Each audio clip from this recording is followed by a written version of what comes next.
Deus! Estamos mais uma vez aqui na Rádio NEPEF, programa Jovem Sois Forte. Mais um sábado do ano de 2025. E é um prazer estar aqui também com o nosso querido Rafael, Victor. Rafael, dá um glória, varão. Glória a Deus. Glória a Deus. Tá feliz, varão? Mais um sábado aqui. Mais um sábado que a gente está aqui para conversar assuntos sobre... Surpresa. Surpresa. Estamos aqui com uma convidada mais do que especial. Uma jovem, como que eu posso dizer? Tem gente que nunca leu 2 livros na vida inteira. Ela já escreveu 2 livros na vida inteira. Olha aí. É a raridade. Estamos aqui com Júlia Albuquerque, 17 anos de idade, escritora de 2 livros. O primeiro deles com quantos anos, Júlia? Com 14. 14 anos, vivendo com Jesus na adolescência? Isso, vivendo com Jesus na adolescência. E o segundo, Em Defesa da Verdade, que será o livro que nós vamos conversar hoje, ok? É isso, ela é da Assembleia de Deus, do Ministério de São Bernardo do Campo, da sede. Glória a Deus, estamos com Júlia Albuquerque. Júlia, fica à vontade, se apresenta mais especificamente aí para os nossos ouvintes e seja bem-vinda. Muito obrigada, é um prazer muito grande estar aqui, retornando a essa rádio, que eu tive a chance de estar aqui pela primeira vez em 2022. E hoje a gente vai falar um pouquinho sobre esse segundo livro que eu escrevi, Em Defesa da Verdade, que aborda esse tema tão importante que é defender os valores cristãos numa sociedade cada vez que liga menos, né, para aquilo que Deus instituiu pela sua palavra. Então, estou muito feliz por esse convite. Estou lá na sede desde pequena, amo ler, amo escrever. Então, isso é o que eu gosto de fazer e hoje a gente vai falar sobre isso. Muito legal. Vamos só ler o tema do programa e a gente já vai iniciar com um bate-papo. Sim. Vai ser muito edificante, vai ser legal. Estou ansioso, eu gosto. É uma que eu gosto. Vamos lá. 1 João 2,14, que é o tema do nosso programa. Você que está na sua casa, pega a Bíblia e participa conosco, já vai compartilhando também, tá bom? Você que gosta desse tema, o tema que está em alta, está em alta, então compartilha aí para que a gente conecte mais vidas, né, ao reino do Senhor. Amém? Vamos lá, 1 João 2,14 diz assim: Eu vos escrevi pais porque já conheceste aquele que é desde o princípio. E eu vos escrevi jovens porque sois fortes. E a palavra de Deus está em vós. E já vencestes o maligno. Eu vos escrevi jovens, parte B. Eu vos escrevi jovens, porque sois fortes. E a palavra de Deus está em vós. E já vencestes o maligno. Mais uma vez, continue compartilhando. Vamos começar essa programação. Está ansioso, Rafa? Ansioso? Vai debater com ela aqui? Não. Você é progressista? Vamos lá. Já pode mudar... para a Júlia, que eu já vou lançar a primeira pergunta. Para a gente conhecer um pouquinho você, Júlia, onde surgiu esse texto? Assim, ok, é um dom, né? Uhum. É isso? A gente pode colocar dessa pode forma? colocar. É um dom. Mas eu vejo assim, a gente tem no ciclo de amizade, é muito difícil a gente ver um jovem que lê. Sim. Né? Agora, escrever nos livros é interessante. Então, de onde partiu esse interesse? É influência de pai, influência de mãe? E essa experiência de, com 14 anos, escrever o primeiro livro, agora com 16 você escreveu o segundo? Com 16 que foi. Com 16 você escreveu o segundo, agora com 18 você escreveu o terceiro. Né? Amém, professor. 2 anos a gente balançando o livro aí. E eu quero entender como começou essa trajetória e também, já emendando essa pergunta, o futuro. Né? Sim. Vai querer continuar nisso? Deu certo? Acho que deu. Fica à vontade, Júlia. Vamos lá, eu acho que a primeira coisa que eu penso é que está muito relacionada com a minha experiência conhecendo a Deus realmente. Porque, como eu já falei aqui em outro momento, quando eu conheci o Senhor foi através do batismo no Espírito Santo. E quando eu fui batizada, eu tinha aquele desejo de continuar servindo ao Senhor, fazendo alguma coisa para crescer o reino dele. Sei lá, fazendo alguma coisa que expandisse e não ficasse só naquele momento, sabe? E o que eu sempre gostei de fazer na vida foi ler e escrever, muito incentivada principalmente pelo meu pai e minha mãe também, sempre, desde pequena, sempre li muito, eu gostava muito realmente de ler histórias e tudo mais, e o que eu sabia fazer naquele momento, após o meu batismo, era escrever, como eu poderia usar o que eu tinha para o Senhor. Então, eu começava a ler, a fazer o devocional, ler versículos, ler textos bíblicos e escrever o que eu entendia daquele texto, mesmo sendo nova, com 10, 11 anos ali. E aí o que acontece foi passando o tempo, chegou a pandemia, que foi esse momento muito difícil, né? Que as pessoas, eu percebi que muitos jovens se desviaram, esfriaram na fé.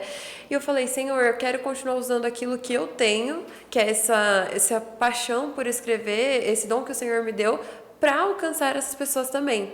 E foi a partir disso que eu comecei a escrever o primeiro livro, que eu escrevi na pandemia, inclusive. Eu lancei ele com 14, escrevi quando eu tinha uns 13.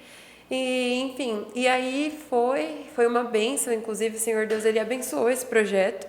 E sobre esse segundo livro, eu já tinha esse desejo de continuar escrevendo, só que eu nunca escrevo por escrever. Eu sempre procuro do Senhor uma direção, aquilo que Ele quer falar, aquilo que Ele quer passar para as pessoas.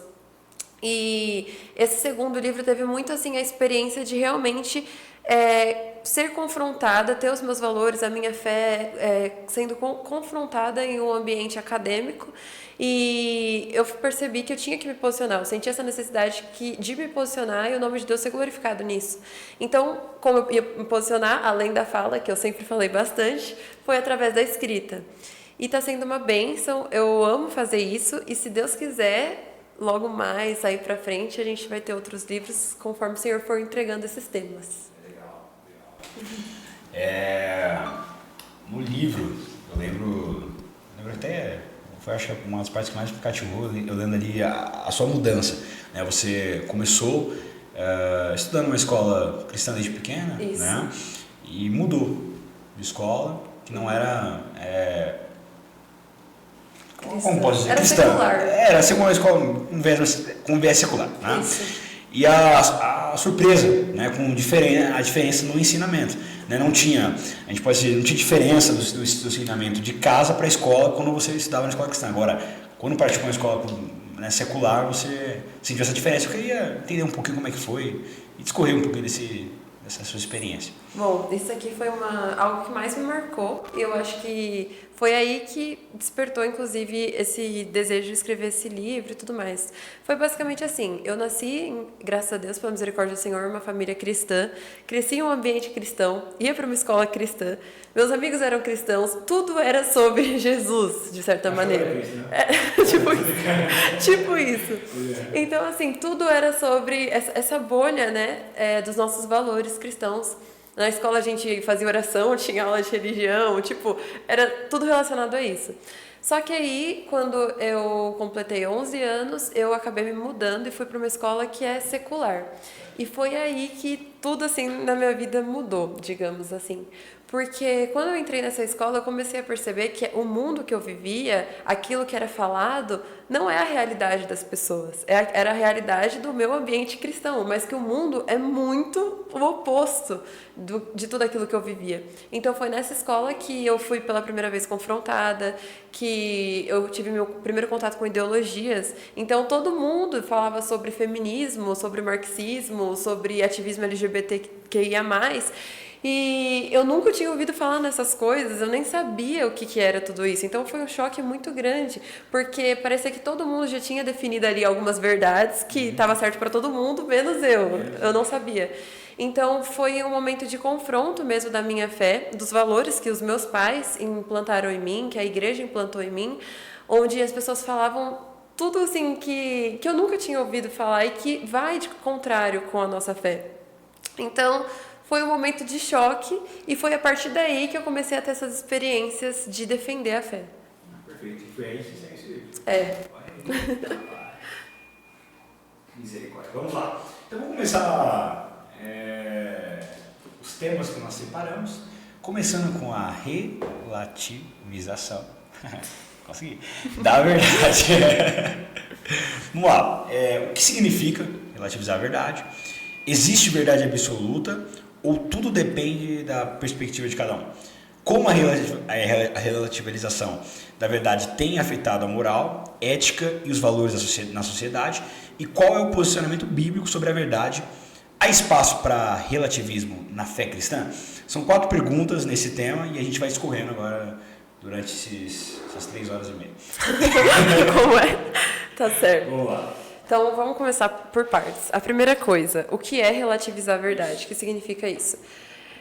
Relativizar a verdade é você dizer que não existe uma verdade absoluta. Não existe um certo, não existe um errado, não existe uma verdade suprema. Tudo o que acontece é baseado na perspectiva individual de cada um, nas escolhas de cada um. Então, por exemplo, para mim pode ser certo andar de costas, por exemplo. Um exemplo bobo. Para você, não. Então, quando eu digo que a verdade é relativa, eu estou dizendo isso, que tudo depende do ponto de vista. Mas isso é extremamente problemático, a relativização da verdade, que entra na nossa segunda pergunta. Existe uma verdade absoluta? Se a gente pensar que a verdade depende só do ponto de vista de cada indivíduo, de cada pessoa, isso é, no mínimo, problemático. Porque imagina só se a sociedade fosse organizada de um modo que cada um fizesse o que considera ser certo e o que considera ser errado, baseado assim na sua cabeça. A gente iria no mínimo se autodestruir, né? Porque para um acha que é certo matar, outro acha que não é. Tem que ter algum padrão, alguma coisa que estabeleça ali um padrão certo e errado, realmente, que estabeleça uma verdade e uma mentira, um certo e um errado, um bem e um mal. Algo para que você se posicione. Porque senão a sociedade não iria dar certo. Ela estaria pautada no quê? Ela iria fazer o quê? Não teria uma base, um sentido para tudo aquilo. Então, assim, a gente, logicamente, consegue chegar nessa ideia de que existe uma verdade absoluta, porque se não existir uma verdade, como que a gente considera algo que não é? Uma frase que eu gosto muito, que o C.S. Lewis sempre diz, é o seguinte, que às vezes as pessoas, ele mesmo, antes de se converter, ele dizia muito assim, quando ele era ateu, nossa, se Deus existe, por que tem tanta maldade no mundo? Por que tem tanta coisa errada no mundo? Só que a gente só consegue identificar uma linha certa, uma linha reta, uma linha torta, na verdade, se a gente sabe que é uma linha reta. Então, assim, você consegue saber que algo está errado no mundo se você tem uma noção que existe algo certo. E isso é basicamente o que a gente pode usar para pensar sobre a verdade. Se a gente não tivesse uma verdade, como a gente identificaria, por exemplo, que roubar é errado? Como que as pessoas teriam já esse senso de moralidade dentro delas? Isso é algo que já vem inato do ser humano. E isso também já aponta para as características do Criador em nós, né? Porque Deus, ele coloca as suas características em nós. Então, existe verdade. Não pode não existir verdade. Se não existir verdade, a gente estaria vivendo baseado no quê? Numa mera construção social que está baseada no quê? Então, agora, como a gente fala sobre o que seria essa verdade absoluta? Como a gente encontra, né? A primeira coisa que eu gosto de pensar é que para uma verdade ser absoluta, para algo ser a base de tudo, digamos assim, essa verdade ela tem que ser atemporal, ela tem que ser plena, ela tem que ser única, não pode ter restrições e tem que ser adequada a qualquer cultura, porque se for uma verdade que só dá certo no Brasil e não dá lá na Austrália, não é uma verdade, é só uma perspectiva. E, além disso, ela tem que ser independente, tem que ser imutável. Quando a gente pensa nessas características que baseiam uma verdade absoluta, a gente pode tentar pegar algumas coisas do nosso campo e encaixar nessas características, né? Para ver se elas se enquadram como verdade absoluta. A ciência, por exemplo, que hoje em dia tem um fanatismo muito grande, a ciência é maravilhosa, mas as pessoas elevam a ciência ao ponto de ser uma verdade absoluta. Só que a ciência, por exemplo, alguns anos atrás, defendia o geocentrismo, que diz que a Terra é o centro do universo. Hoje já não é mais isso, é o heliocentrismo, que o Sol é o centro do universo. Ou seja, a ciência ela está sempre mudando. Há um tempo atrás, a ciência defendia a eugenia, que, por exemplo, era uma ideia extremamente preconceituosa e que matou muitas pessoas, que fez muita segregação racial. Então, assim, a ciência ela vai mudando, então ela já não entra na nossa categoria de verdade absoluta, porque ela não é plena, ela não é atemporal, ela está limitada ao tempo, aos instrumentos, então não pode ser. Se eu penso assim, a verdade absoluta são os meus sentimentos, só que os meus sentimentos não são imutáveis, os meus sentimentos mudam, hoje eu estou amando, amanhã eu estou odiando, por exemplo. Então também não pode ser. Qualquer coisa, eu penso assim, uma ideologia, uma filosofia, isso sim é a verdade absoluta. Só que essa filosofia, ela também tem restrições. Geralmente pode funcionar aqui no Ocidente, mas no Oriente não funciona. Então, a única coisa que, se a gente for tentar encaixar dentro de todas essas características, vai casar perfeitamente é Deus. Porque Deus, ele é pleno. Deus, ele não tem restrições de nada. Deus, ele é independente. Ele não depende da gente para fazer nada. Ele não depende das pessoas, de meios, de circunstâncias. Deus, ele é atemporal. Ele está fora do tempo. Porque o tempo, ele existe para quem é matéria. Deus não é matéria. Deus é espírito. Deus, ele é imutável. Ele é o mesmo ontem, hoje, eternamente, não é o que diz o escritor aos Hebreus. Então, Deus, ele se adapta a qualquer cultura se adapta a Deus, melhor dizendo assim. Tanto que Apocalipse diz que povos de todas as nações, tribos e línguas vão adorar ao Senhor no último dia. Então, o único ser que se encaixa como verdade absoluta é o próprio Deus. Então, é impossível a gente falar que qualquer outra coisa seja uma verdade absoluta. Deus, ele é a fonte de toda a verdade. Porque para ele não tem limitação, não tem restrição, ele é pleno, ele é atemporal, ele é único, imutável. Então, existe verdade absoluta. Porque se não existisse, a sociedade seria um caos. Se não existisse, como a gente identificaria coisas erradas? A partir do que a gente está identificando essas coisas erradas? A gente tem o fundamento da existência de Deus dentro de nós. Por isso que todo ser humano tem aquele desejo por algo e não sabe explicar o que é, o vazio no coração. Esse vazio é o fundamento de Deus em nós, que acusa a gente de que existe uma verdade, que existe algo ali que é a base de tudo, que é o próprio Senhor Deus. Então Deus, ele é a verdade e o relativismo é totalmente problemático, para dizer no mínimo. Na Bíblia a gente pode ver um exemplo de relativismo, por exemplo, em Juízes, capítulo 17.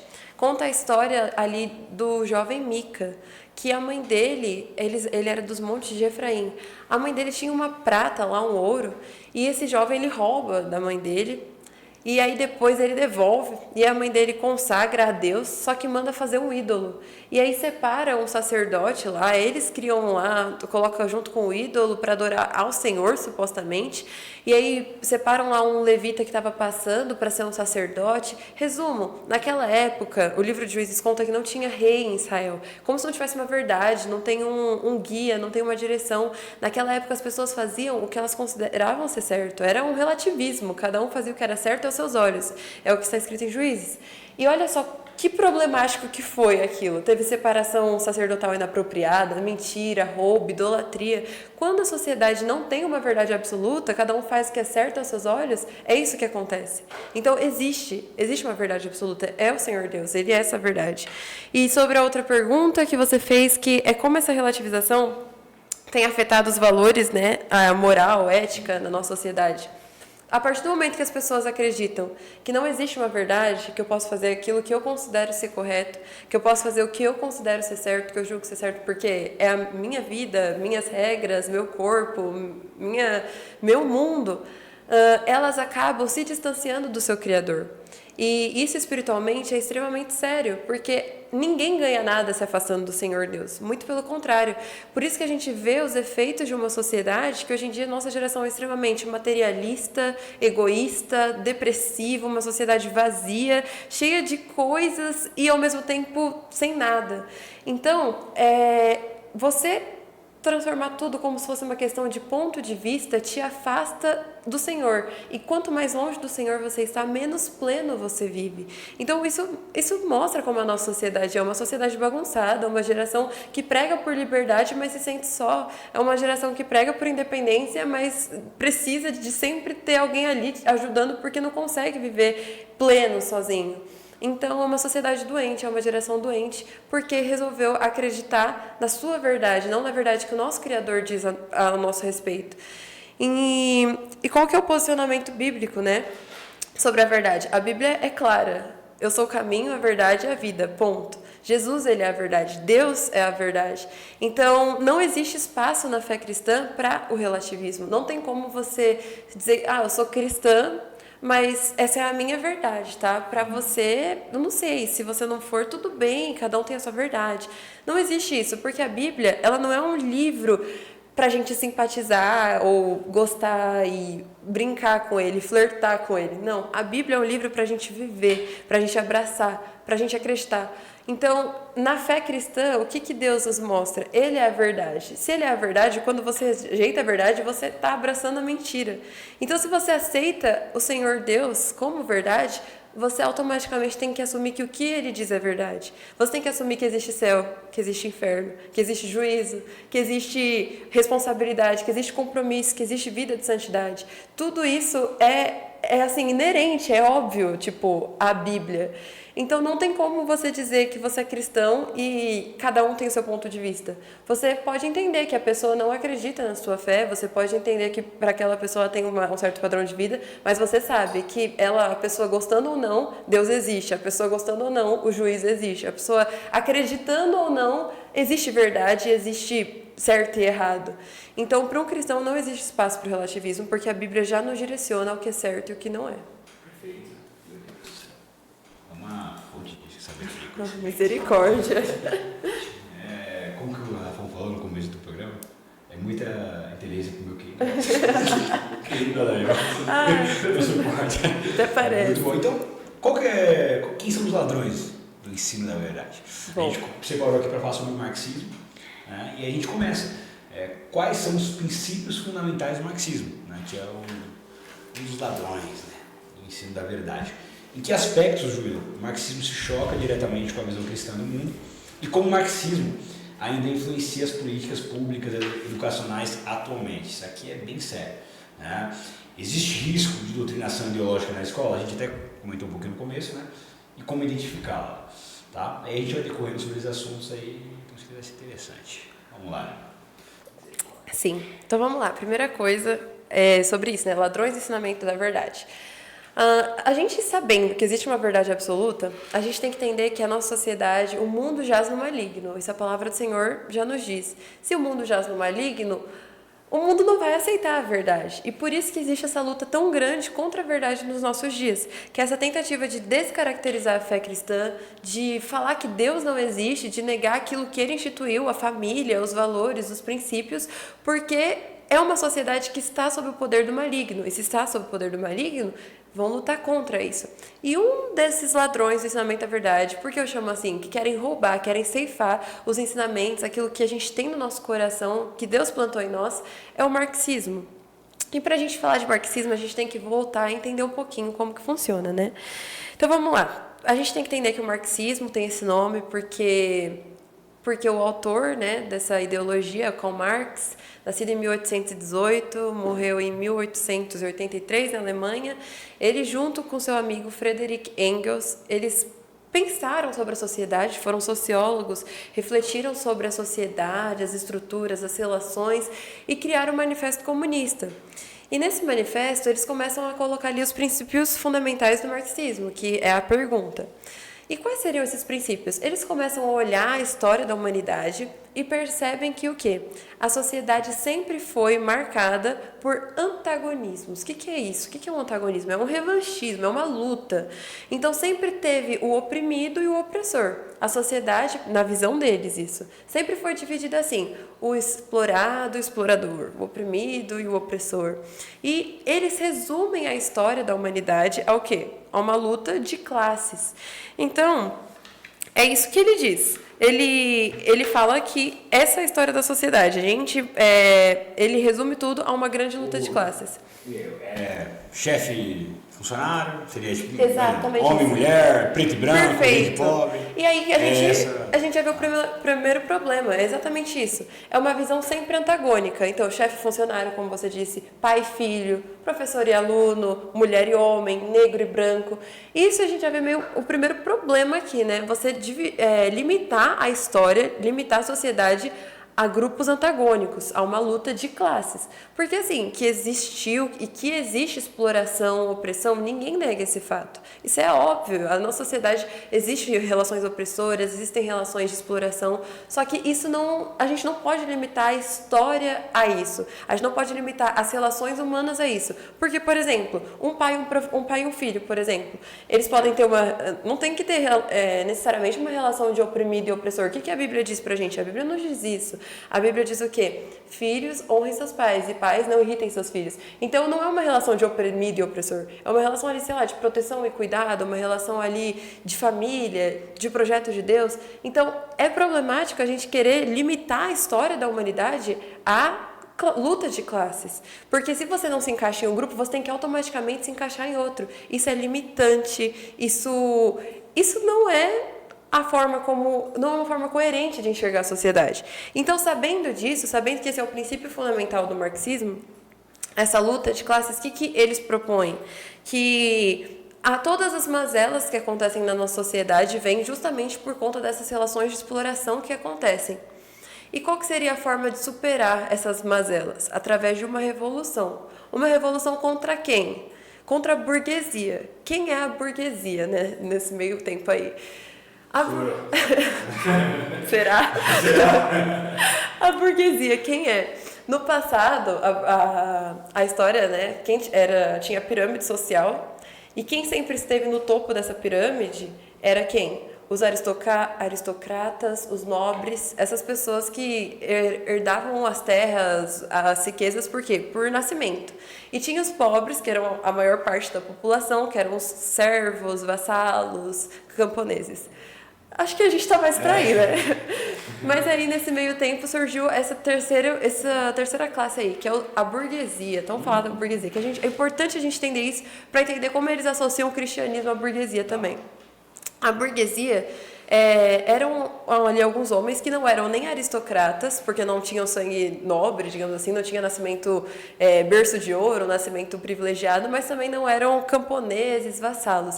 Eles eram homens ali, trabalhadores livres, que começaram a comercializar nas feiras, só que com a entrada do capitalismo, através do mercantilismo, até a Revolução Industrial, eles acabaram se emancipando, digamos assim, eles tornaram os donos dos meios de produção. Então, assim, foi caindo as antigas nobrezas. Hoje em dia a gente não vê ninguém que é duque, que é lord, não aqui pelo menos, e até nos países que tem é muito pequeno.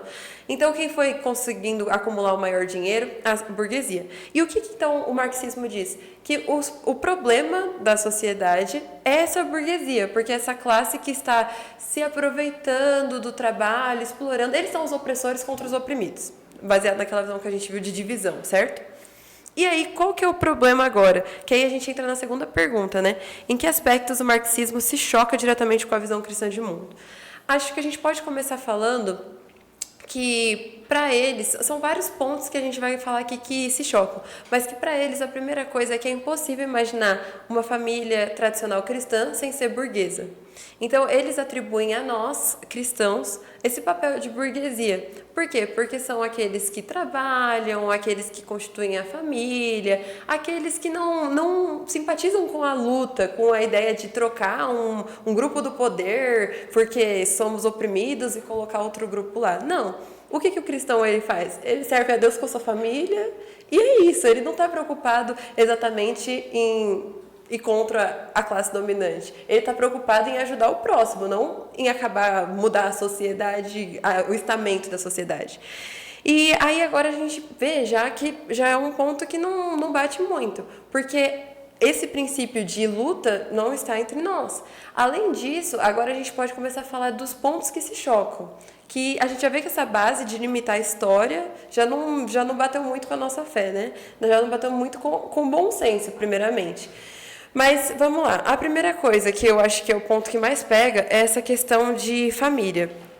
Porque, assim como a gente está falando aqui da burguesia, né, os marxistas eles dizem que a família ela é uma construção burguesa.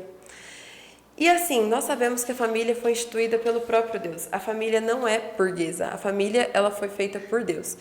E tem aqueles que dizem, não, o marxismo não luta contra a família. Só que eu quero até ler aqui o Manifesto Comunista, no capítulo 2, Karl Marx ele escreve isso, né? Inclusive é domínio público. Quem quiser pode entrar, tem na internet, pode achar, não tem problema nenhum. Você pode ler. Ele diz assim, no capítulo 2 do Manifesto Comunista. Abolição ou supressão da família. Até os mais radicais se assustam com este propósito infame dos comunistas. Sobre que fundamento se assenta a família atual, a família burguesa? Sobre o capital, sobre o proveito privado. Em sua forma completamente desenvolvida, a família tradicional é uma instituição burguesa e existe somente na burguesia. Então, assim, além dessa visão de mundo que a gente já falou, que é limitante, além da gente ter falado sobre essa questão da luta, da tentativa de descaracterizar, de mudar a sociedade, a gente vê o primeiro choque com o princípio cristão, que é o quê? Dizer que a família é uma instituição burguesa, querer o fim da família, querer o fim da família tradicional. E a Bíblia nos mostra que a família, ela é criação de Deus, ela é fundação de Deus. Deus criou e instituiu a família, então a família não é uma instituição burguesa. A família é uma instituição divina. Deus fez o homem para estar com a mulher e para ter filhos, e ponto. É isso que a Bíblia diz, não tem nada além disso. Então pronto, chocou já uma coisa aí. Vamos continuar, que tem mais choque, né? Porque não é tão simples assim. Outra coisa também que eles gostam muito de dizer, eles são contra, né, a propriedade privada. E a Bíblia nos ensina o quê? Que nós não podemos amar o dinheiro. Nós não podemos amar o dinheiro, isso é fato. É a raiz de todos os males. É isso que a Bíblia nos ensina. Mas a Bíblia não ensina ninguém a ser preguiçoso, a não trabalhar. A Bíblia ensina o quê? Que você tem que trabalhar, você tem que se esforçar, tem que sustentar sua família, o homem tem que prover. Não é isso, não é o peso que ela passa pra gente. Paulo diz assim, quem tem fome, come em casa. Ou seja, tipo assim, trabalhe. Se você não tem dinheiro, você tem que trabalhar, tem que correr, tem que fazer. E então a propriedade privada, ela acaba sendo um tópico que é inevitável, porque é isso que a Bíblia ensina, não ensina a gente a amar, a gente não pode ter o coração com riquezas, não pode ter o coração nessas coisas, mas tem que correr, tem que conquistar, tem que trabalhar, o homem tem que ser trabalhador, a mulher tem que ser trabalhadora, é isso que a Bíblia nos ensina. E o que o marxismo diz pra gente? Que não. A propriedade privada é o nosso inimigo, a gente tem que abolir, tem que acabar com esse negócio de ficar trabalhando para conseguir as coisas, conseguir capital, conseguir... Não existe isso. Então aqui, não casa, não tá muito legal. Vamos continuar um pouquinho mais, né? Aí a gente já viu então que já não casou com esse princípio. Outra coisa que Karl Marx gostava de dizer bastante, né? Os operários não têm pátria. Então ele dizia assim, que como o operário era uma pessoa tão oprimida, ela não chegava nem a pertencer ao país dela, devido a tanta exploração que essa pessoa tinha. Só que em Jeremias 29:7, olha o que diz pra gente. Busquem a prosperidade da cidade para a qual eu os deportei, e orem ao Senhor em favor dela, porque a prosperidade de vocês depende da prosperidade dela. Então aqui o povo estava em cativeiro, o povo estava sendo deportado, e mesmo assim o que Deus ensina? Ama a sua cidade, ora por ela, busca a prosperidade dela, ama o seu país, ore por ele, porque se for bem as coisas do seu país, vai bem para você também. Então, eu dizer que eu não tenho uma pátria, eu não tenho uma pátria na terra, minha pátria é celestial, primeiramente, mas eu não gostar da minha pátria, eu ir contra esses elementos, é antibíblico, porque a Bíblia me ensina a orar pelas minhas autoridades, me ensina a desejar o bem da minha nação. Então, querer criar uma pátria imaginária para todos os operários, negando a sua, também já não bateu muito, né? Mas enfim, tem mais coisa, né? Agora eu acho que a pior de todas para mim, que eu não consigo entender realmente assim quem ignora isso daqui. Outra vez aqui que não choca com o cristianismo, mas choca com a religião em si. O Marx, ele não queria só a descaracterização da moral, primeiramente, porque a moralidade, para ele, é uma dessas amarras burguesas. Então, isso que a gente tem como certo, como errado, para ele é tipo assim, isso daí é burguesia, não é assim. Só que o que a gente tem como certo e errado não é a burguesia, é a Bíblia. Então, acabou, não tem muito o que falar. E aí ele falava assim, que a religião é o problema, porque eu quero ler das palavras dele. A religião é o suspiro da criatura oprimida, o ânimo de um mundo sem coração e a alma de situações sem alma. A religião é o ópio do povo. A abolição da religião enquanto felicidade ilusória dos homens é a exigência da felicidade real. Então, o comunismo implica ateísmo. Para ele, a religião é uma construção social. Para nós, o cristianismo, Deus, não é uma construção social, é uma verdade. Então, como você pode apoiar algo que diz que a sua fé, o que você acredita, o seu Deus é uma mera construção burguesa, é uma mera construção social? E você fala, não, mas só foi ele, né? Só foi Karl Marx que disse isso. Os outros comunistas não eram assim, eles eram fofinhos, eles gostavam das pessoas. Eles gostavam de Deus, tipo, nossa, não. Se a gente olhar os outros ideólogos, vamos lá para Lenin. revolucionário comunista, a gente conhece, né, a história da Revolução Russa. O que ele dizia? Ele disse assim, palavras dele, isso daqui também, né? Eu tô só falando o que eles disseram. O comunismo só assim. O comunismo se estabelece onde começa o ateísmo. E também ele disse assim: todo culto a uma divindade é uma necrofilia. Enfim. Outro revolucionário que o pessoal gosta bastante, marxista, que lutava pelo socialismo, Che Guevara. O que ele disse, né? Na verdade, se o próprio Cristo estivesse no meu caminho, eu, como Nietzsche, não hesitaria em esmagá-lo como um verme. Antônio Gramsci, outra pessoa que veio aí mais pra frente na escola de Frankfurt, pensar os ideais dele, que ele resolveu olhar o socialismo com uma outra visão. Ele dizia assim: o socialismo é precisamente a religião que deve dominar o cristianismo. Então, assim, quando eu olho os ideólogos, se eles mesmos dizem que não tem compatibilidade do cristianismo com o socialismo, por que eu vou insistir dizendo tem como ser socialista e ser cristão? Não tem como. Eles mesmos já mostram esse choque. Então a gente vê que é um choque que na base já dá problema. Por que também? Outra coisa que eles dizem, eles buscam essa revolução, tirar a burguesia através dessa luta de classe que a gente já comentou.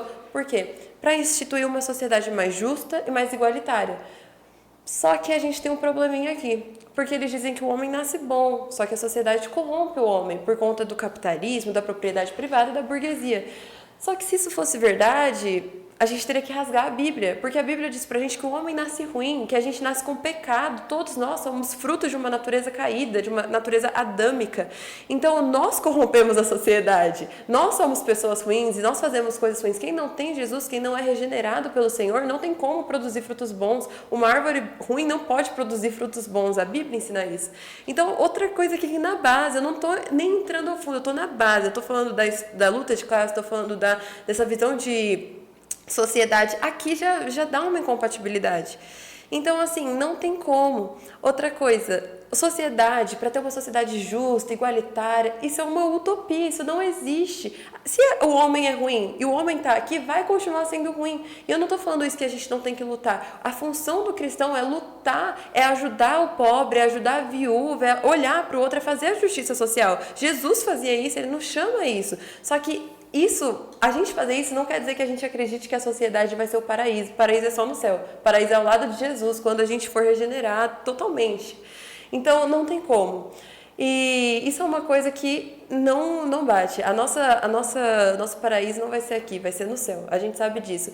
E mesmo assim, eu acho engraçado, né? Porque eles dizem tanto que a igreja, que o cristianismo é muito ruim, acaba com tudo isso, é burguês e tudo mais. Só que se você for ver, quem faz as maiores visitas para reformatórios, para casas de recuperação, para prisões, é as igrejas. São os cristãos que estão entregando sopa de madrugada, que estão cuidando da justiça social, que estão ajudando as pessoas.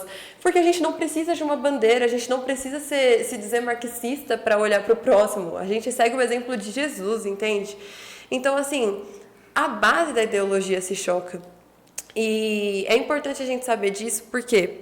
Porque elas acabam parecendo ser atrativas aos nossos olhos, principalmente aos olhos dos cristãos que têm essa sede de justiça social, o que é algo belíssimo, que o Senhor Deus fala muito, inclusive, nos profetas menores. Ele acaba com as nações que ignoravam a causa do pobre, da viúva, ele acaba com essas nações, porque a justiça social é muito importante para o Senhor, principalmente no livro de Amós a gente vê isso.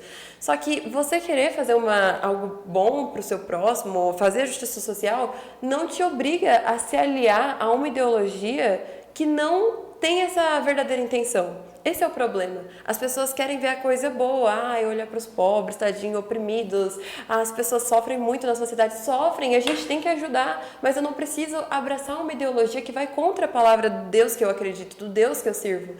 E isso é importante, porque aí entra na outra pergunta que você fez, né? Como o marxismo ainda influencia as políticas públicas educacionais? As pessoas não veem o que ele pregava, não vem a base filosófica e ideológica da ideologia, elas vêm a prática. Nossa, que bom, que bonito, gente, olhar o outro. Quem vai em contra? Se você chegar e falar assim, eu ajudo as pessoas pobres, você vai falar, nossa, que horror. Não, todo mundo vai bater palmas, todo mundo vai falar que lindo, é uma causa muito nobre. Só que qual que é a motivação por trás disso? A motivação do marxismo é estabelecer um Estado socialista e depois, segundo momento, comunista. São dois momentos diferentes. É mudar, é ter essa revolução que tira a camada do poder. E as pessoas não estão vendo isso, elas só estão vendo a parte boa. Então chega na sala de aula. Como que chega isso? Chega através do ensinamento enviesado. Como assim ensinamento enviesado? Infelizmente, a maioria da educação pública hoje ela é tomada pelo viés marxista. É ele que leva assim tudo, né? Nas universidades federais, nas escolas. E eles acabam passando uma visão de mundo pelos olhos do Karl Marx, pelos olhos do marxismo. Então, já chega como assim você é negro e você vai votar em tal candidato? Não, aí a divisão, dividindo, você só pode ser esse. Não, mas como assim você é mulher e você não é feminista? Não, essa visão antagônica. Não, você querendo já incutir nas crianças, nos alunos, nos adolescentes principalmente, nos jovens, essa visão de luta de classe, essa visão de se você não é de um lado, você tem que ser de outro. Se você é desse jeito, você é obrigado a estar aqui. Então, assim, já começa a passar essa visão de mundo dividida, de antagonismos, de opressão. Você é uma vítima, você é um sofredor dessa sociedade. Dividir para conquistar. Dividir para conquistar. Essa frase quem disse foi Júlio César e é extremamente útil para o marxismo, eu acho. Eu acho que tem tudo a ver com o marxismo. Dividindo para conquistar. Você divide...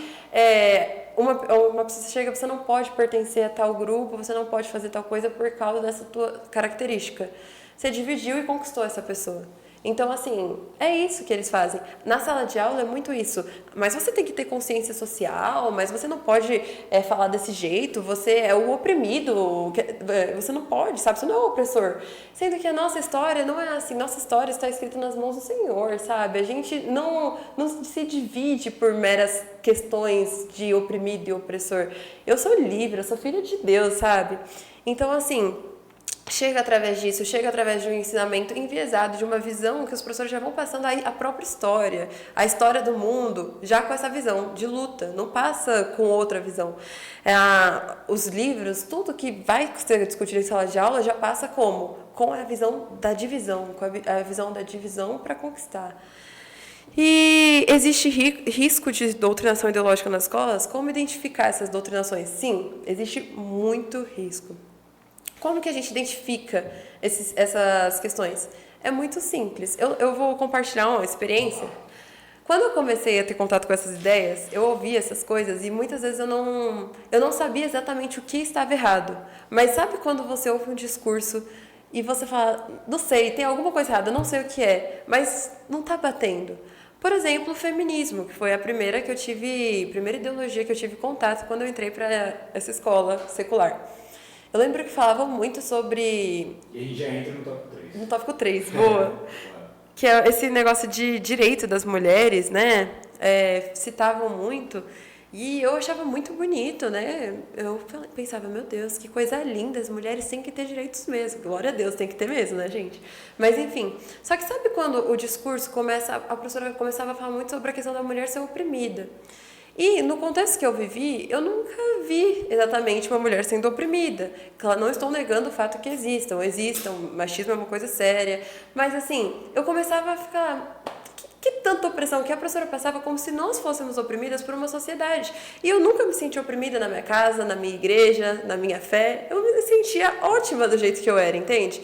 Então você vai começando a perceber que em alguns discursos vão ter coisas que você não vai saber exatamente o que está errado no primeiro momento, mas vai te incomodar. E até o próprio Espírito Santo, ele guia a gente, ele mostra quando algo não vem da parte dele. Porque a Bíblia diz que o Espírito testifica. O que é isso? Quando você está, por exemplo, no culto, adorando o Senhor, e Deus usa uma pessoa para falar em profecia, e você sente aquilo no seu coração, porque o Espírito está testificando que vem da parte dele. Da mesma maneira, aquilo que falam para nós que não vem da parte dele, ele testifica. Ele mostra pra gente, calma, tem coisa aí que não é minha, não. Tem ideologia aí que está tentando suprimir minha palavra que está dentro de você.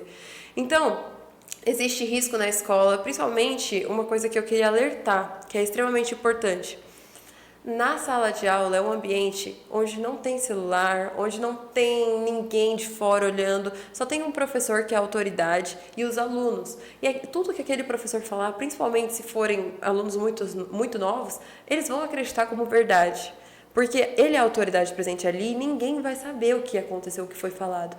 Então, muitas vezes, eles vão despejando de uma forma diluída o marxismo, as ideologias ali, mostrando, apresentando ali os pontos, através de uma maneira mais disfarçada, querendo mostrar tudo isso que a gente já discutiu. Isso a criança, o adolescente, o jovem vai aderindo, porque é um discurso bonito, é um discurso atrativo.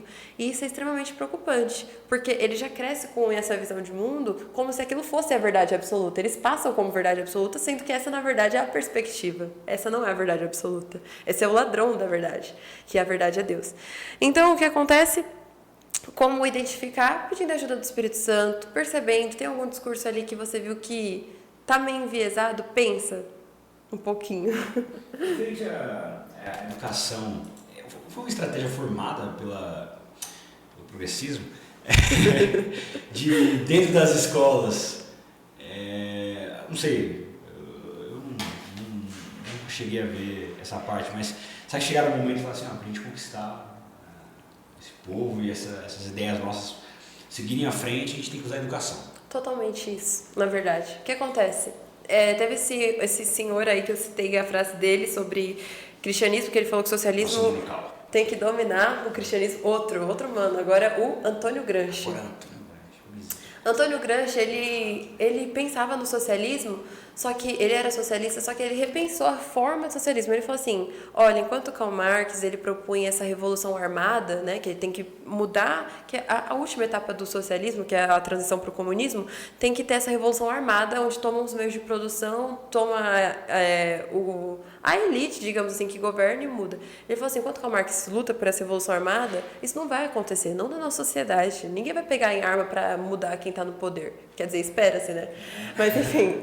Aí ele dizia assim, o que a gente deve fazer? Vamos começar a trazer o socialismo através da cultura. E aí, educação entra aqui como cultura. Então, o que acontece? Isso foi pensado principalmente na escola de Frankfurt, que se baseou muito nos ensinamentos desse homem, do Antônio Gramsci. E aí, como que vem o marxismo na cultura? Novela. Há muito tempo atrás, novela nem falava... O que era divórcio na sociedade? Era um tabu. Já teve época que foi crime no Brasil se divorciar. E aí a novela vem mostrando que o divórcio é algo bonito, que o divórcio é algo legal, que a mulher tem que ser independente mesmo, tem que se empoderar. Então você vê que vem chegando como? Na cultura, na sala de aula, principalmente assim... durante a ditadura militar, esse período horrível do Brasil, o que acontecia? As pessoas que eram comunistas eram perseguidas. Então, onde era o espaço que eles podiam falar sobre as ideias dele? Dentro da sala de aula, nas universidades, porque lá não tinha, lá não chegava a polícia, né?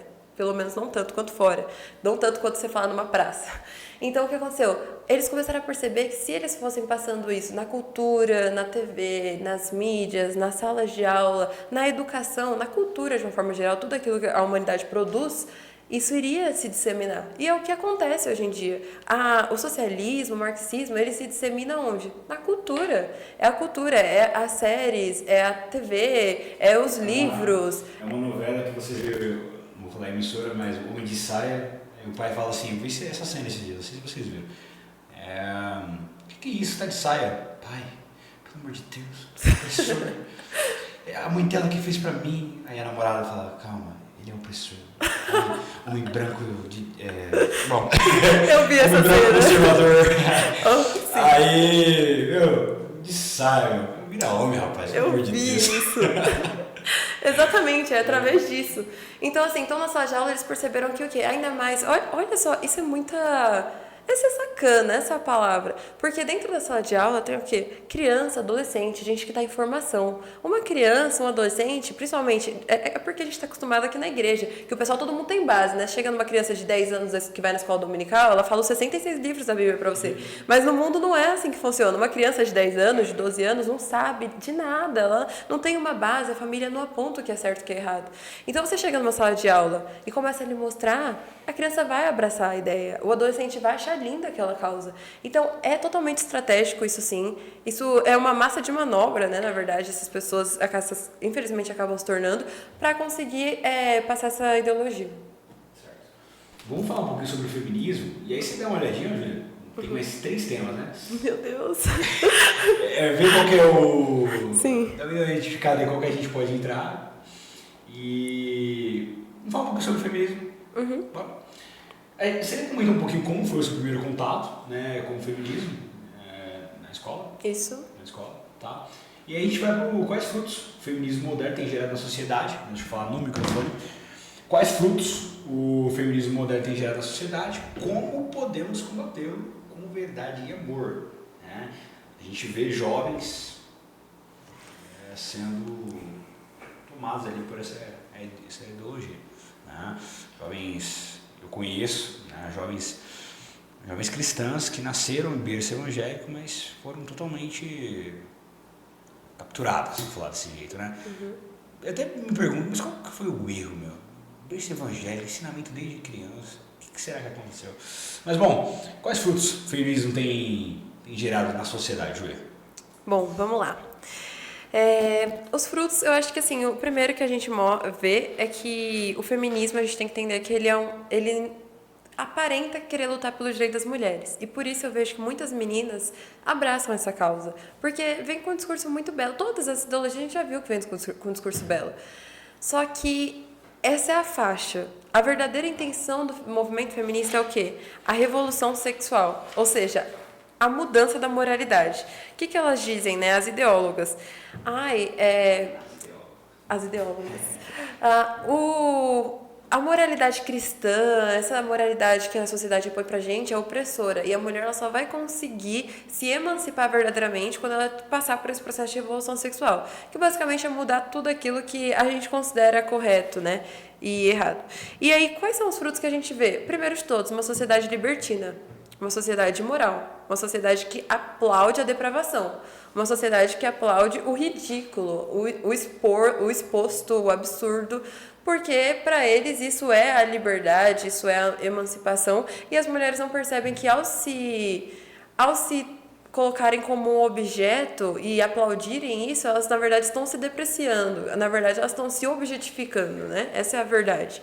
Então acho que a primeira coisa é isso, uma sociedade libertina que acha lindo a depravação moral.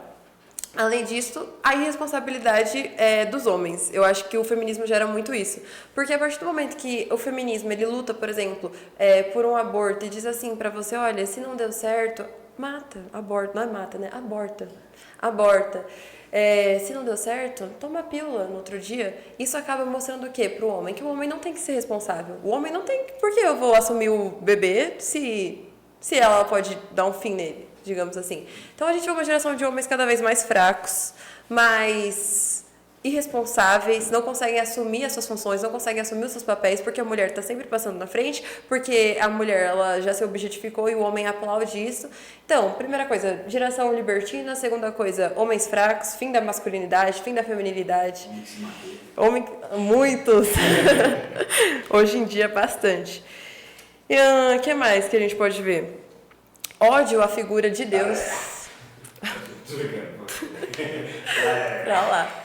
Ódio à figura de Deus, porque, assim, é inevitável. A figura de Deus, ela é patriarcal, ela é masculina. Deus, ele se apresenta dessa maneira, né? Então, a mulher que ela acaba tendo ódio de homem, ela acaba vendo o homem ali como o elemento de toda a opressão dela, quando na verdade a Bíblia ensina que o homem deveria ser o elemento da proteção da mulher, né? Já vê aqui a incongruência novamente. Ela acaba tendo ódio à figura de Deus, porque Deus ele acaba sendo essa figura masculina, essa figura patriarcal, e representa tudo aquilo que ela odeia, que ela despreza. Então, ódio à figura de Deus, libertinagem, irresponsabilidade dos homens, infelicidade, porque, novamente, quanto mais a gente se afasta do nosso propósito, daquilo que Deus nos criou para ser, mais infelizes nós somos. Então, você se afastar da sua identidade feminina que Deus te deu, porque o feminismo ele busca que a mulher se masculinize, né? Que a mulher assuma o papel que o homem tem, porque se o homem faz, por que você não faz? Só que é uma frase que eu gosto muito, que eu até coloquei, né? Que o Jordan Peterson diz, é que as mulheres não foram criadas para fazer tudo que os homens sabem fazer, mas elas foram criadas para fazer tudo que os homens não sabem fazer. Porque Deus criou o homem e a mulher para se complementar, para ser diferente um do outro. Deus nos criou iguais. Nós somos iguais em valor perante o Senhor. Porém, em papel é diferente. Ambos têm o mesmo valor aos olhos de Deus, ambos são caídos em pecados, mas Deus criou papéis diferentes. Esse é o complemento, essa é a beleza da criação de Deus. E eles querem tirar isso, querem mostrar, descaracterizar. Então a mulher tem que ser forte, a mulher tem que ser uma espécie de semi-homem. Eu não entendo isso, porque elas odeiam tantos homens e tentam se tornar um homem. Então, assim, é meio... não sei. Enfim, então eu acho que é isso. E como nós podemos combater? Né? É sempre assim. Quer carregar no colo? Já falei pra Gabi. Não é pra carregar no colo, não. Meu Deus do céu. É contrário. É me carregar no colo. Isso é impossível. E a outra pergunta que você fez, né? Como combater com verdade e amor? Eu acho que isso é um ponto muito importante. Eu gostei dessa porque pergunta. Dá uma raiva. Exato. Uma raiva. Eu gostei. Tentar de bater. Não tô falando. Misericórdia. Mas eu digo assim, tem pessoas que eu conheço, amigo próximo meu, tem que falar assim, né? Que dá vontade de bater, porque você é muito burro, meu amigo. Meu Deus do céu. Não, eu entendo. Diga, Júlia, voz da sabedoria. Não, calma lá. Calma. Mas uma coisa, eu gostei dessa pergunta que você fez. Obrigado.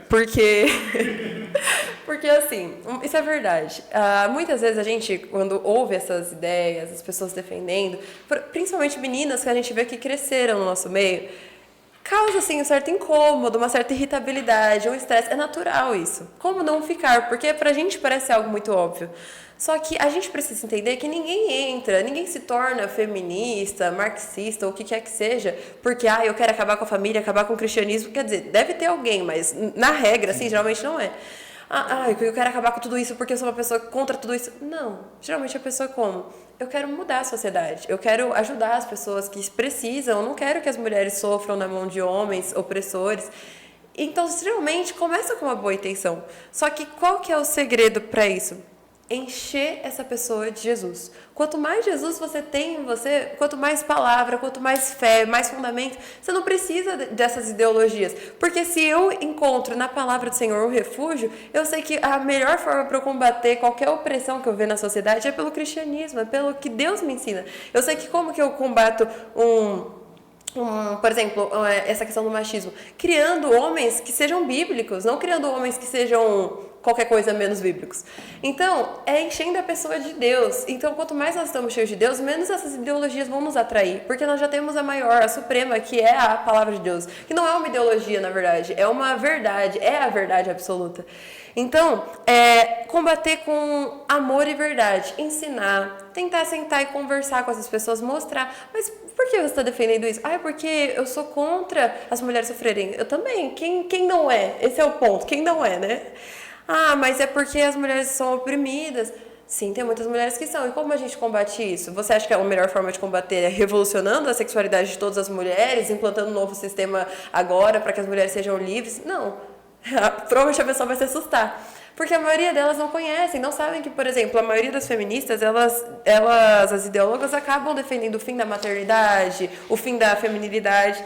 Então, é explicando, é conversando, é mostrando que tudo isso, todas as mazelas sociais, Deus ele já nos dá uma direção na sua palavra. E se a gente seguir o que Deus fala para nós, as coisas são diferentes. Se o homem assumir o papel dele, se a mulher assumir o papel dela, ambos vão se complementar, o reino de Deus vai crescer, vai ser glorificado o nome dele e não vai precisar de nada dessas ideologias, nenhuma pessoa aí querendo falar alguma coisa para acontecer uma justiça social. Então, eu acho que é conversando, é tendo paciência, mostrando que a gente não precisa disso. A gente já tem a maior verdade do nosso lado. Você não precisa buscar uma migalha de verdade. Porque, ok, você pode concordar com elas, às vezes, em identificar o problema. A gente também identifica os mesmos problemas que ela. Que às vezes é a opressão, às vezes é a violência doméstica. Ninguém nega esses fatos. Mas a gente discorda quanto à forma de emancipação da mulher. Porque pra gente, o que seria uma mulher empoderada? É uma mulher cheia de Deus. É uma mulher feminina. É uma irmã da século geração. Nossa, sim. Então, é tipo isso. Só que para elas não, é o oposto disso. Então, eu acho que é assim que a gente combate. Perfeito, olha só. Né? É bom a gente sentar e aprender, né? Porque quando eu vou discutir, eu falo assim, já viu a história do leão e do burro? Aí eu já vi a história, então, eu sou o leão, você é o burro, eu não vou discutir com você. Meu Deus do Sai céu. desse jeito. Agora, né, a partir de agora, eu não agirei mais dessa forma. Que bom. Implementarei Jesus na vida deles. Aleluia. Júlia, quer falar agora de uma recompensa para lutar pela verdade? Tem mais algum tema que você quer abordar? Hoje a gente já vai pro final, tá? Fica na sua decisão, viu? Eu acho legal a gente falar sobre a guerra da mente. Guerra da mente. Então vamos falar sobre a guerra da mente. Ah, Quais são os principais ataques mentais que os jovens cristãos enfrentam atualmente? Olha aí. E aí a gente vai discorrendo. Sim. Faz as perguntas. Vamos lá. Primeira coisa, a gente já falou aqui dessas ideologias. A gente citou duas, né? Marxismo e feminismo. Mas tem muitas ideologias. Tipo, aqui no livro a gente fala sobre ativismo LGBT, ideologia de gênero. A gente fala sobre politicamente incorreto. Resumo. São vários ataques que os jovens sofrem hoje em dia, mas principalmente eu queria trazer um alerta aqui para os jovens, que é a questão da racionalidade. Muitas vezes a gente, como igreja, se preocupa muito em fazer cultos cheios do poder, avivados, que, meu Deus, o céu tem que descer em 3 horas de culto. Só que a gente não se preocupa em preparar os jovens para quando sair daquele ambiente. Eu lembro de uma frase que um professor meu de escola dominical, muito querido, há um tempo atrás, me disse, que assim, que nós somos luzes do mundo, certo? Nós somos luz do mundo. É como se nós fôssemos uma lâmpada. Imagina que tem uma lâmpada. E aí o que acontece? Quando a gente está aqui com uma lâmpada brilhante. Na igreja, é como se tivesse uma lâmpada, todo mundo assim com a lâmpada acesa. Meu Deus, tipo, chega até dói a vista de tanta claridade que você tem lá dentro, dentro das 4 paredes. Só que quando sai, o pessoal coloca um balde na cabeça. E eu lembro que na época que o professor falou isso, ele ficava, gente, tirem o balde da cabeça. O que isso quer dizer? É muito fácil a gente ser crente dentro da igreja, mas e fora? E fora, hoje em dia, não vou chegar em você e falar, nossa, oi crentinha. Quer dizer, não tanto quanto antigamente, eu espero. Mas vou chegar em você e falar, como assim você não é feminista? Você é contra as mulheres? Como assim você não é marxista? Você apoia a exploração? Então vão chegar através de ideologias que parecem ser muito certas, parecem ser verdade, são guerras na mente, são guerras que envolvem a racionalidade. E às vezes a gente está tão preocupado em movimentos, em emoções realmente ali no culto, que a gente não se preocupa com o que vai acontecer depois. Então, sentir a presença de Deus é maravilhoso, sair cheio de um culto é algo incrível. Só que se a gente só se encher para ficar ali dentro, qual que é o sentido, entendeu? Então, assim, os jovens precisam estar preparados para os ataques mentais, que são através das ideologias que a gente vai enfrentar. E como que se prepara?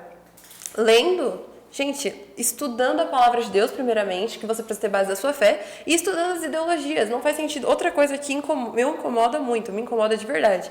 O pessoal falar que é contra as ideologias e não sentar para estudar sobre. Você tem que ler sobre aquilo. Perfeito. Então, Júlia, deixa eu voltar no microfone, né? Saindo do microfone. Não quero... não perca seu raciocínio, falar igual o Neto. Não perca seu raciocínio, garotinho. Mas, já que você está falando sobre isso, eu ia, no caso, em seguida, falar sobre, mas a gente já fala agora. Indica alguns livros, além dos seus, né? A defesa da verdade. Primeiro de todos, né, Primeiro de gente? todos, a defesa da verdade. Mas alguns livros que os jovens podem ler, não mais que um, tá? Eu sei que você lê pouco, mas que os jovens podem ler e adquirir mais conhecimento, né? Além da Bíblia Sagrada. Com certeza. Livros que eu acho interessante os jovens lerem. Eu vou falar por tema. Um que eu acho muito legal pra gente falar sobre essa questão de verdade, relativização da verdade, chama O Lado Certo da História, de Ben Shapiro. Ele é um judeu americano e ele luta muito em defesa dos valores judaico-cristãos. É muito bonito o trabalho dele. Então, O Lado Certo da História. Outro que eu acho muito legal para falar de feminismo. Feminismo, Perversão e Subversão, da Ana Campagnolo. Foi o livro mais completo que eu já li. Feminismo. Perversão e Subversão. Outro de feminismo também que é legal. E é que o da Ana Campagnolo é muito bom e ele trata muito os lados históricos e tal. Mas para tratar um pouco de fé também, né? Que faz esse contraponto. Tenho 2.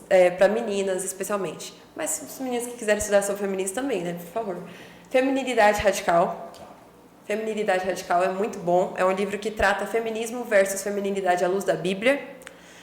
Outro é O que Deus diz sobre as mulheres.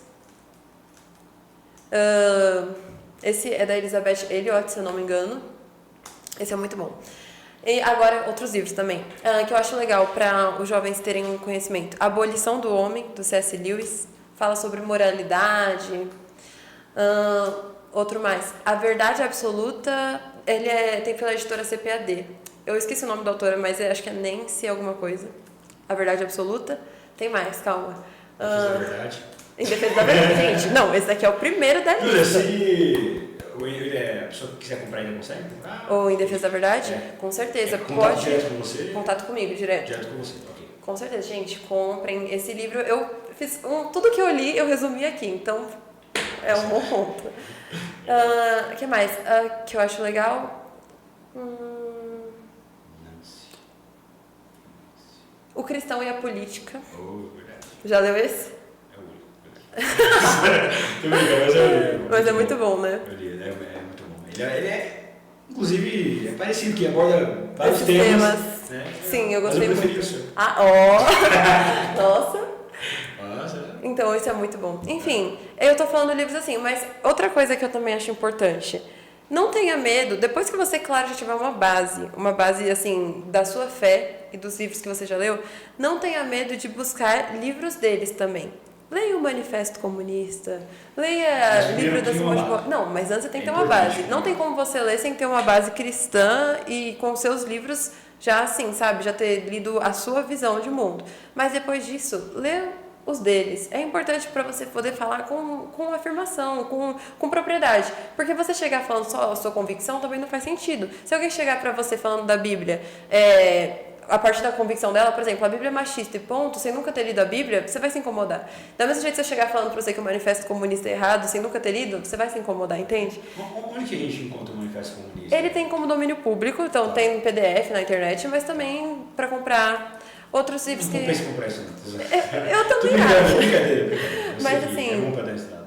Mas é bom ler outro que é legal, O Segundo Sexo, da Simone de Beauvoir. Ela foi uma das maiores feministas que existiram. Tem pessoas que chamam de Bíblia do Feminismo esse livro. Então é bem interessante ler esse livro dela. Tem livros de vários escritores que eu acho legal ter um conhecimento, sabe? Nossa, eu fui digitar Beauvoir, coloquei Beauvoir. Brincadeira, só fazer piada. Enfim, acho que é isso. Eu passei bastante livro, acho, até agora. Procure, não tem O lado medo. certo da história: feminismo, perversão e subversão, feminilidade radical, o que Deus diz sobre as mulheres, abolição do homem, verdade absoluta, o cristão e a política, manifesto comunista. Aí já é a outra parte. Primeiro, os outros primeiros. É bom falar que tem duas partes, tá, Exato, pessoal? parte A e parte... deixa eu falar. Eu ia falar parte D e... Bom, vamos continuar sobre esse tema, a gente já parte pro... continuar falando sobre, né, Guerra da Mente, verdade. Eu interrompi a questão dos livros, né? Não, mas tá certo. E a gente continua falando sobre, né? Eu acho que eu falei já aquela falou? parte. Tá, fechou então. Inclusive era a próxima pergunta, eu não tinha visto. Quais livros você indicaria para o crescimento espiritual? Que legal, tá vendo? Quando é difícil falar a verdade, a gente pode ir para a recompensa da luta pela verdade. Sim. Tá vendo? Vale a pena enfrentar críticas e rejeição para defender a verdade? Esse lançamento do seu livro, como é que foi? Eu queria saber como foi na escola, Júlia. Você tá pegando um tema complicado, você sabe, né? Bom, o que falar, né? Quer que eu conte a experiência? Por favor. Gente, assim... Até 6h30 a gente tá certo. O quê? Só tá ceia. Gente, assim... Eu sempre... Nunca tive problema, assim, em me posicionar. Eu sempre gostei de falar o que eu penso. Então, o pessoal, todo mundo já sabia minhas opiniões e ninguém gostava. Essa é a verdade. Ninguém gostava muito. Eu já recebi vários apelidos, já fui acusada de muitas coisas, inclusive, porque uma coisa é fato, né? Que eu até falo nesse livro. Eles gostam sempre de acusar do que eles são, né? Tem aquela frase, chame-os do que você é e acuse-os do que você faz. É isso que as pessoas que são ideólogas gostam de fazer. E muitas vezes, por você defender um lado cristão, sempre vinham e sempre falavam, você é isso, você é aquilo. Aqueles apelidos, assim, bem carinhosos e fofos, tipo fascismo, sabe? O pessoal, assim, que nunca... Enfim. E, assim, a gente ficava ouvindo E eu sempre ouvi e nunca liguei exatamente para isso, porque quando você tem uma convicção no seu coração que você está fazendo a vontade de Deus, pouco importa o que as pessoas acham, essa é a verdade. E quando eu lancei esse livro, não mudou muito. As pessoas que criticavam antes, que eu já sabia, que eu já ouvia ou falava na cara mesmo, continuaram. E tá tudo bem, sabe por quê? Porque não é fácil defender a verdade. Não faz sentido você ser aplaudido por um mundo que rejeitou o seu Senhor. A gente tá aqui com um propósito. Nós estamos aqui para transmitir a luz de Deus para o mundo. Nós estamos aqui para fazer o nome do Senhor Jesus ser conhecido. E todas as vezes que se levantarem para atacar o Senhor, nossa função como embaixadores dele é defender. Ponto. Não tem mais o que falar. Então, assim, as pessoas podem falar o que elas quiserem, as pessoas podem se levantar, e ainda bem que se levantam, porque quer dizer que você está no caminho certo. Porque se o mundo estiver te aplaudindo muito, esse mesmo mundo que crucificou o seu Jesus, tipo o Jesus que você serve, é hora de você parar e pensar, será que eu estou fazendo a coisa certa? Então continuaram falando, e tá tudo bem, porque a Bíblia diz assim, que aquele que me rejeitar entre os homens, o Senhor Deus ele vai rejeitar, o Senhor Jesus vai rejeitar perante os seres celestiais, né, no céu. Então é o seguinte, é melhor você ser aceito por Deus ou pelos homens? Pelos homens, você vai ter uma aprovação naquele momento. Às vezes, as pessoas ficam com medo de se posicionar e perder amizades. Mas será que essas amizades realmente são amizades verdadeiras? São amizades que vão ali estar com você, abraçando, defendendo o que você defende, que é o Senhor Deus? Então, é mais fácil você perder coisas que não têm importância nessa terra e ganhar uma eternidade com Jesus, glorificando o nome dele, sendo conhecido, que as pessoas olhem para a sua cara e só de te olhar já sabem, eita, essa daí é diferente, essa daí não pode falar qualquer coisa perto dela, essa daí representa o Senhor Jesus, do que as pessoas olharem e achar que você é só mais um, você ser conhecido entre as pessoas e ser desconhecido perante o Senhor. Eu penso muito isso, eu levo isso muito a sério pra minha vida. Então, assim, vale a pena enfrentar crítica, vale a pena enfrentar rejeição, porque a gente tem um propósito aqui. A gente não tá aqui para agradar as pessoas, a gente tá aqui para agradar o Senhor. E isso é tudo. E todos os momentos da minha vida que eu me levantei para defender a verdade, Deus sempre cuidou de mim. Deus sempre cuidou. Eu lembro de uma época que eu falava bastante as coisas e eu acabei ficando bem sozinha. E eu falava, meu Deus, eu não quero ficar sozinha. Só que os livros eram meus companheiros, eu lia muito, né? Porque eu não queria ficar só. E eu falei, não, Deus, eu gosto dos livros, mas eu quero outros companheiros. E Deus, ele preparou amigos que são amigos de verdade. Então, assim, pessoas que estavam ali comigo naquele momento, que me ajudaram. E é bom, né? Melhor do que sofrer sozinha é sofrer em grupo, eu acho, que tudo vira piada. Então, assim, uma coisa é fato. Vale a pena defender, porque a gente prefere ser reconhecido por Deus, não pelos homens. Depois, porque Deus cuida de nós. Porque Ele sabe do que é melhor pra gente. E porque faz parte de tudo isso. Eu acho que é estranho você, na verdade, não se defender. Que tipo de cristão você é se você vive só sendo cristão na igreja? Se você não representa Jesus, cristão é um embaixador de Cristo, é a pessoa que representa Cristo. A palavra cristão é pequeno Cristo, não é isso? Então, assim, você está aqui na Terra para, continuar sendo o que Jesus é, falando o que Ele fala. Então, se você está sendo um pequeno Cristo que não representa Cristo, que tipo de pequeno Cristo você está sendo? Então, assim, vale a pena enfrentar críticas, vale a pena enfrentar a rejeição para defender a verdade. Porque Deus cuida, porque o Senhor Deus, Ele vai nos reconhecer por isso, Ele nos reconhece. Enfim, eu acho que é isso. Vale a pena sim. Vale a pena? Muito. Terminamos? Conseguimos falar um pouquinho. Sim. Um pouquinho. Então, e uma última coisa que eu acho que é importante falar. Às vezes, a gente acha que por defender a verdade de Deus, por falar contra, se posicionar contra algum sistema, assim, né? Não é um sistema, acho que não é a palavra mais correta, mas contra ali algum grupo que está indo contra você, você pode se sentir só, você pode achar que aquilo é péssimo no momento. Só que todas as pessoas que fizeram a vontade de Deus na Bíblia, elas foram recompensadas e cuidadas pelo Senhor. E eu acho que isso é muito importante a gente entender isso. Eu gosto muito da figura de Maria, a mãe de Jesus, porque ela fez a vontade de Deus. Tiago. Não pode falar com isso aqui. Quando a gente vê que o anjo chega a ela... Calma, até perdi aqui. Perdão, só atrapalha, né? Não. Meu Deus do céu. Quando o anjo chega a ela e o anjo fala, né, bendita sois vós entre as mulheres, você vai ter um filho e tal, e ela fala assim, eu sou a tua escrava, fala, eu sou a escrava do Senhor, sou tua serva, cumpra-se em mim conforme a tua palavra. Ela aceita fazer a vontade de Deus, certo? E a gente às vezes esquece como deve ter sido difícil para ela. Imagina, apareceu grávida, sofreu a rejeição, e além disso, quando o menino Jesus vai ser apresentado no templo, Simeão fala assim para ela, que uma espada atravessaria a alma dela. E eu acho isso muito interessante, porque imagina o sofrimento, uma espada realmente atravessou a alma dela na hora que o filho dela estava morrendo, ela só fez a vontade de Deus, ela sofreu a rejeição, ela viu o filho dela sendo crucificado, imagina tudo que ela sofreu e tudo que ela está fazendo era só a vontade de Deus. Então, no momento, parece que você só está perdendo, mas a gente tem que lembrar que quem quiser ganhar a sua vida, perderá, mas quem quiser perder, ganhará, encontrará. Então, mesmo ela passando por tudo isso, Deus cuidou de Maria, Deus cuidou dela, preparando um bom marido, que não abandonou ela, mesmo ela tendo o escândalo, né? Como assim ela tá grávida? Ninguém entendia, né?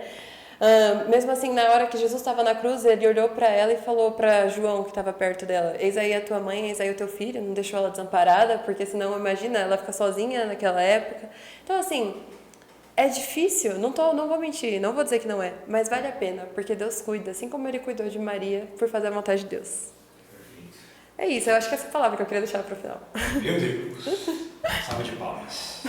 Inclusive. Júlia, muito obrigado por ter aceitado o convite. Agora já fica o convite lançado para o próximo livro que for aí lançado, tá bom? Já está escrevendo já? Estamos buscando o Senhor. Está buscando o Senhor. Continua buscando. Amém? Muito obrigado por ter aceitado aí o convite. Foi um programa abençoado. A gente conseguiu falar pelo menos um pouquinho, né? Tem muita coisa, gente. Leiam um livro. É importante ler, porque a gente fala muito pouquinho do que tem aqui, né? Tem que ler. É isso. Vocês estão aí, compartilhem, né, para que o programa alcance mais pessoas. Júlia, quer mandar uma mensagem para alguém? Um beijo para a mãe, um beijo para o pai, um beijo para o irmão? Claro. Para minha mãe, para o meu pai, que estão sempre acompanhando, para o meu irmão também. E eu quero também agradecer pelo convite, é muito bom, eu gosto muito de vir aqui, já é a segunda vez que eu venho. E é uma alegria, de verdade. Obrigada, Deus abençoe. É isso. A agenda dessa mulher é muito difícil, viu? Estamos aí 2 anos sem chamar. Pior que sim. Não, calma lá, quase. Exagerei um pouquinho. É isso, gente. Muito obrigado aí, vocês que estiveram até aqui conosco. Sábado que vem tem mais. Né? Não, tem mais, né? Sábado que vem? Sábado que vem tem mais, né? Tem, né? Fabrício Lobato e Poliana Xavier. Sem ter lugar, né? Sincero. Esse casal estará aqui, a gente também estará fazendo um bate-papo. Tá bom? É isso. Deus abençoe. Até sábado que vem. E é isso.